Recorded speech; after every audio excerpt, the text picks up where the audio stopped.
नमस्कार, मैं जितेंद्र चतुर्वेदी। बात उस मीटिंग की करेंगे जिसने राजनीतिक गलियारों में हलचल बढ़ा दी है और सुगबुगाहट इस बात को लेकर हो रही है कि कुछ बड़ा होने जा रहा है। अब वो बड़ा क्या है, इस पर सवाल तो बना हुआ है, लेकिन जो बैठक है वो बहुत कुछ बयान कर रही है। तो वो बैठक क्या है ये जानेंगे, और जो सुगबुगाहट है उसकी अपनी वजह है। कुछ रोज बाद 5 अगस्त आ रहा है और ये तारीख हिंदुस्तान में एक नई इबारत लिखने के लिए जानी जाती है, खास तौर से 2019 से। 370 इसी 5 अगस्त को हटा, राम मंदिर 5 अगस्त। तो ये ख्याल रखिए, इसलिए भी जो है खासा हलचल है, लेकिन उस हलचल के पीछे कॉन्क्रीट कारण है। वो कारण और वो बैठक, उसी पर विस्तार से बात करेंगे। लेकिन उससे पहले ये जो गालीबाजी वाला मसला है, थोड़ा इस पर बात कर लेते हैं। और इस पर चर्चा करना इसलिए ज़रूरी है क्योंकि एक इंडियन एक्सप्रेस ने रिपोर्ट की है, और वो रिपोर्ट उन लोगों के गाल पर तमाचा है जो गालीबाजों के समर्थन में उतरे हुए हैं और जो ये कह रहे हैं कि नहीं मैंने दे दिया तो क्या हो गया। ठीक है, कुछ एक लोग तो बताने लग रहे हैं, पूरा उसका विज्ञान ही समझा रहे हैं। तो खैर, जो विज्ञान समझा रहे हैं उनको विज्ञान मुबारक, लेकिन जिनके बच्चे इस तरह के वीडियो में पाए जा रहे हैं वो माँ बाप क्या कह रहे हैं ये जानना जरूरी है। वो 2 टूक पीएम से गुहार लगा रहे हैं कि ये जो आपका इंस्टा वगैरह है ना, इसको बंद कराइए, इसने हमारे बच्चों को बर्बाद कर दिया है। ये उनको पढ़ना भी चाहिए और सुनना भी चाहिए जो इसलिए आंख बंद करके गालीबाजी का समर्थन कर रहे हैं क्योंकि वो नरेंद्र मोदी को बर्दाश्त नहीं कर पा रहे हैं। इसलिए उनके लिए खबर जरूरी है। क्या है, PM gave my daughter a new life, mother of girl who abused Modi at Jantar Mantar, she requested PM Modi to ban Instagram Facebook for minors and added that the small children should not be allowed to enter such protest. ये एक मां कह रही है।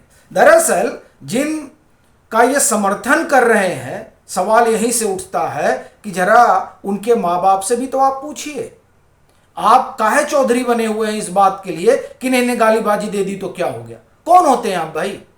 किसी दूसरे के बच्चे के मामले में आप हस्तक्षेप क्यों कर रहे हैं? सिर्फ इसलिए क्योंकि आप चाहते हैं कि एक माहौल बन जाए, सिर्फ इसलिए क्योंकि आपको जो नरेंद्र मोदी नाम का व्यक्ति है वो ठीक नहीं लग रहा है।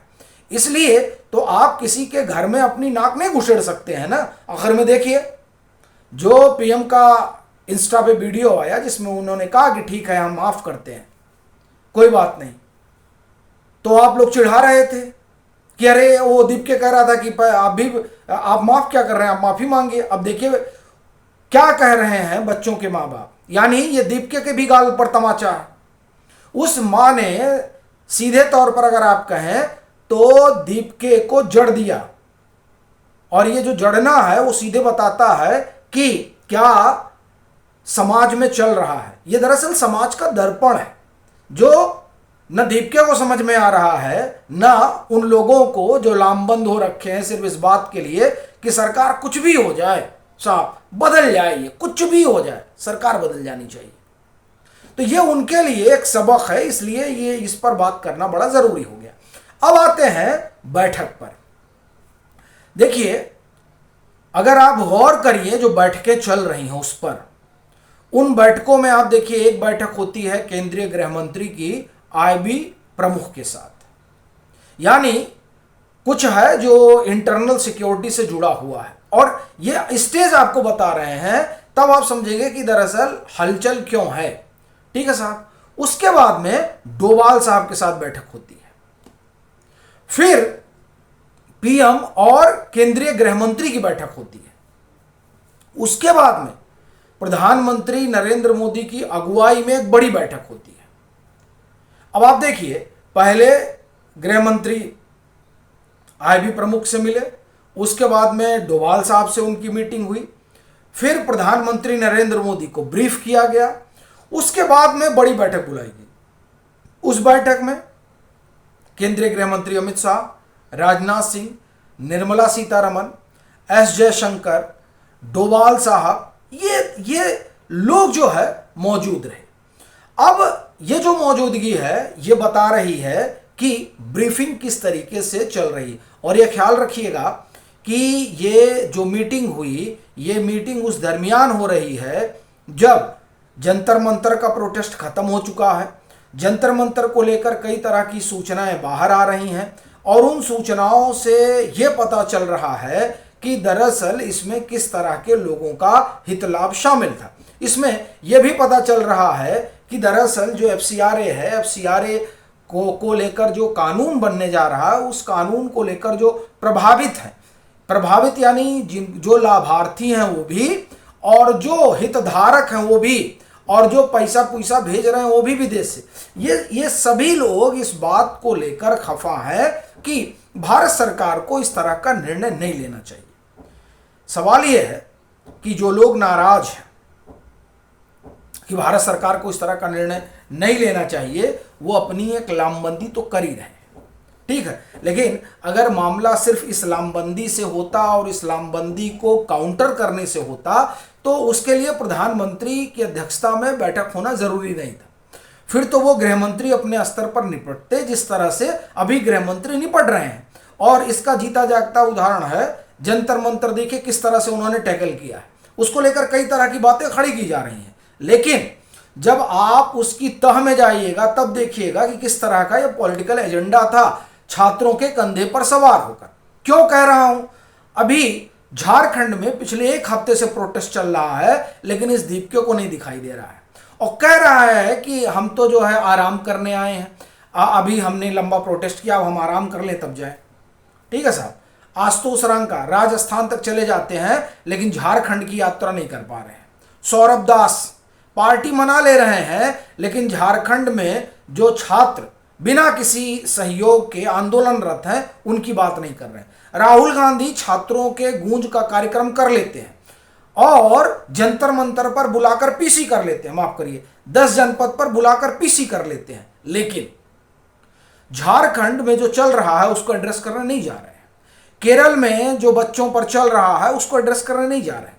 तो ये जो चीजें निकल कर सामने आ रही हैं उससे एक बात बड़ी साफ तौर पर नजर आ रही है कि अमित शाह को इसकी सूचना थी कि ये सब पॉलिटिकल मोटिवेटेड है, इसमें छात्र नाराज हैं, खास तौर से वो छात्र जो इस बात को लेकर आंदोलित थे कि साहब यूजीसी वाला जो है सॉर्ट आउट होना चाहिए, और उसमें भी वो जो बीजेपी का कोर था।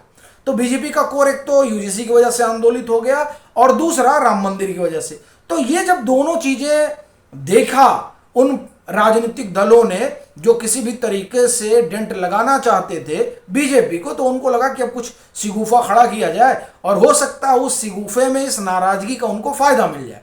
तो साहब इन्होंने सिगुफा शुरू किया और उसका उनको फायदा मिल गया। ये बात करीने से जो है केंद्रीय गृह मंत्री समझ रहे हैं, इसलिए उन्होंने एक तरह से कहा जाए कि जो उसमें अराजक थे, जो तमाम गिरोह के लोग थे, गुंडे थे, उन लोगों का इलाज ठीक से कर दिया गया। अब उधर वो इलाज हुआ, बड़े बड़े करीने से इलाज किया गया। तब ये लग रहा था कि नहीं ये तो ठीक नहीं किया इन्होंने, ऐसे थोड़े लाठी चलनी चाहिए थी। अब पता चल रहा है कि ये दरअसल बीजेपी के खिलाफ एक मामला था और दूसरा मामला ये था कि जो एफसीआरए फंडिंग वाला मसला है उससे परेशान लोगों का एक खेल था। तो उस खेल की सूचना जाहिर सी बात है वो गृह मंत्री हैं, वो आईबी लगातार उनको इनपुट दे रही थी कि क्या क्या ट्रेनिंग चल रही है। ठीक है, तो इसलिए ये तो मामला जो ये बैठक है वो इंटरनल से बड़ा है, यानी वो ऐसा निर्णय होने वाला है जिसमें मामला सिर्फ इतना नहीं है कि अंदर क्या चल रहा है, मामला ये भी है कि बाहर क्या चल रहा है। क्योंकि तभी तो एस जयशंकर को बुलाया गया है। डोभाल साहब क्यों बैठे हुए हैं? डोभाल साहब सिर्फ इसलिए थोड़े बैठे हुए हैं, डोभाल साहब इसलिए बैठे हुए हैं कि किस तरह से तमाम जो इंटेल है उसको जो कुछ भी ये लोग निर्णय लेने जा रहे हैं उस निर्णय के साथ कैसे उस इंटेल को एक्टिवेट किया जाए। अब उसमें देखिए दो चीजें चल रही हैं, एक तो नॉर्थ ईस्ट है और दूसरा पीओके है, और उसमें ज़्यादा संभावना जो है वो पीओके वाली लग रही है। पीओके में बड़ी हलचल है, वहां से कहा भी जा रहा है कि भैया हमको अपने में शामिल कर लो, है तो वो हमारा ही हिस्सा। अवैध कब्जा इन लोगों ने कर रखा है। तो जिसका वास्तविक पट्टा है, कहीं वो उसकी तैयारी तो नहीं चल रही है। बड़ा सवाल ये है। इसलिए ये बैठक बड़ी महत्वपूर्ण है और ये बैठक उन लोगों को परेशान कर रही है जो लोग एक तरह से कहा जाए कि इसमें लगे हुए हैं कि साहब अगला मूव क्या होगा, नरेंद्र मोदी का अगला मूव क्या होगा, अमित शाह का डिलिमिटेशन का भी डर इन लोगों को सता रहा है। तो इस तरह की कई चीजें हैं, लेकिन असल में क्या होगा ये जाहिर सी बात है, रहस्य है। लेकिन ये जो बैठक है, ये बैठक इतना तो साफ कर रही है कि कुछ है जो अंदर पक रहा है, अन्यथा इस तरह की बैठकें होती नहीं है। इस तरह की बैठकें तभी होती हैं जब परिस्थितियां बड़ी विषम होती है, यानी जब रक्षा मंत्री भी हों, प्रधानमंत्री भी हों, एस जयशंकर भी हों, डोभाल साहब भी हों, केंद्रीय गृह मंत्री भी हों, वित्त मंत्री भी हों, यानी इस तरह की बैठक जो है वो बैठक तभी होती है जब मामला बहुत क्रूशियल है। तो सवाल यह है कि कौन सा क्रूशियल मामला है और क्या निर्णय लेने जा रहे हैं। इस तरह की बैठकों का बताया जाता है जो इतिहास है वो सिर्फ 3 बार का है, जिसमें से अभी हाल जो हुआ था वो ऑपरेशन सिंदूर के दरमियान हुआ था, उसके बाद से अभी तक ये बैठक हुई नहीं है। तो अब कौन सा ऐसा ऑपरेशन शुरू होने जा रहा है, ये देखने वाली बात रहेगी। बाकी आप लोगों की क्या राय है ज़रूर साझा करिए।